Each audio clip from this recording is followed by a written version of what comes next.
Hey guys, this is Craig at Area 419. A common question we get is about the front action screw used as an attachment point for the ARCALOCK rails. At one point we were sending these kits with 2 front action screws, one longer, which we still send, and one shorter. We found out the shorter one was often wasted because of all the different combinations of stocks, bottom metals, mini chassis, actions, and the way that things sit up and down in a stock. So we send this one long one, but it's often going to have to be trimmed because if you don't trim this, it will stick up into your action and keep your bolt from closing going forward or closing locking down in with the locking lugs. So here's how we go ahead and trim this screw. I want you to start with the stock off of the barreled action. Take your existing front action screw, drop it into the bottom metal or the mini chassis, wherever it goes, and measure how far it protrudes up toward the stock. You can either do this by counting the number of threads, or if you have a caliper, and you can use the depth down in the bottom to figure out how far this comes up. Then you're going to take your ARCALOCK rail, drop the long included front action screw in with it,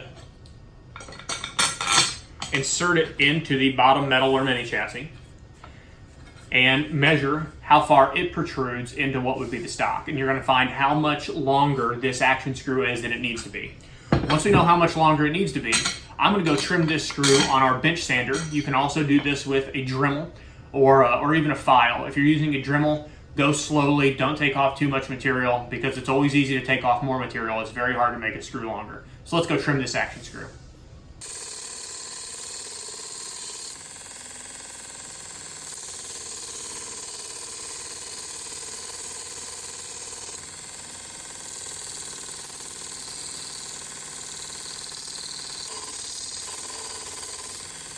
So we've got the front action screw trimmed. One little trick that I use when I do that is I take some blue painter's tape or any other tape you have around and mark where you want to trim to.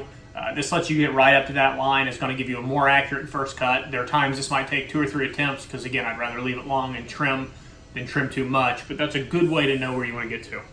Anyway, the first thing I like to do when I have one of these screws trimmed is take the action, make sure that the action screw does enter into the action correctly. It's always possible when you trim a screw that you'll leave a burr or you will roll over one of the threads. You want to make sure that that's not what's going on if you have a problem down the road. What we're going to do to make sure this all fit is install the action into the stock.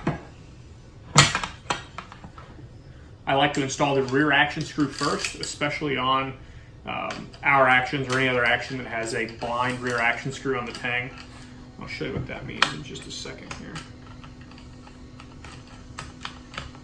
So as this screw tightens down, you'll notice in the tang there's no through hole. So the screw could not come all the way through, meaning it could bottom out if it wanted to. If that rear action screw is too long, if you install just the rear one, with it tight, your action might still have some wobble. If that's the case, you're either going to want to trim just a little bit that rear action screw or find a different rear action screw. You don't want to have that bottoming out. Now that we've got that in, let's take our 14-inch ARCA rail, drop our freshly trimmed screw in, tighten it down. We recommend 65 inch-pounds of torque on the front and 45 inch-pounds of torque on the rear. Put this in. I'm going to take my bolt. Always be careful the first time you put this in. There's a chance you haven't gone short enough, and I don't want you to cam your locking lugs into that action screw that's too long. So the bolt goes in smoothly, and as it closes, I'm going to close slowly.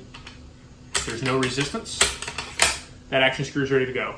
I can see through here. You can obviously see in the front that front action screw is sitting just as it should inside the action. It's got a nice tight seal.